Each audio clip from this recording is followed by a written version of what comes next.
What I would suggest to you, you're doing gratitude journaling, which is amazing. Implement a new thing to your daily habits, which is what I call deep journaling. That's where you write the story of the bad things that have happened to you, and then you use your positive mindset to reframe the story. So you write the story you've been telling yourself. My dad did this, he did this, he did this, and that's how it felt. And then you see in what way can we be grateful for that. You merge it with the gratitude practice. You see what way we can reframe the story.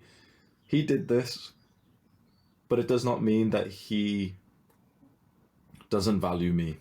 It just means that maybe he needs to work on his character. He did this, I went through this, and maybe it's not such a bad thing because that led me to develop myself. I would not be the man I am today if I didn't go through this thing. When you reframe the story that you tell yourself, you control the power.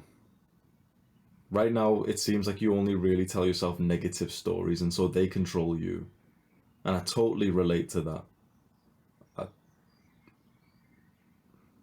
I see a lot of myself in you, down to the way that you talk, the way that you cry, the way that you divert your attention randomly. It can feel a little bit therapeutic to talk, but that won't solve your problems. We need action. We need a psychological reframe. Maybe once a day, maybe a few times a week. Do that deep journaling practice. Then outside of that, it's time to get busy with a goal. I think you might have a little bit too much free time on your hands. I think you don't have, maybe you tell me, but I think either you don't have or you haven't had for a long time this one clear direction that your life is supposed to go into. And when a man doesn't have that, then we just sit around, we wallow in pity, and we just get bored and we get fed up and we feel emotional and we're sad.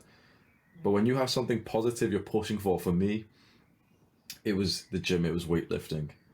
Suddenly it's like any sad stuff that was going on in my mind, it would click and I'd be like, oh, but at least I've got weightlifting. As long as I don't quit that, I'm going to hit my goal, and like a smile would break on my face. The right goal, it's wonderful. It energizes you. You wake up, you obsess over it, you smile about it. But when you set a goal that's too soon or too late or too small or too big, it doesn't really do that much. When you set the right goal with patience, that's when it really empowers you. And I think that is what you should be obsessing over. That's what you should be waking up thinking about. That's what you should be in the shower thinking about. That's what you should be in school thinking about.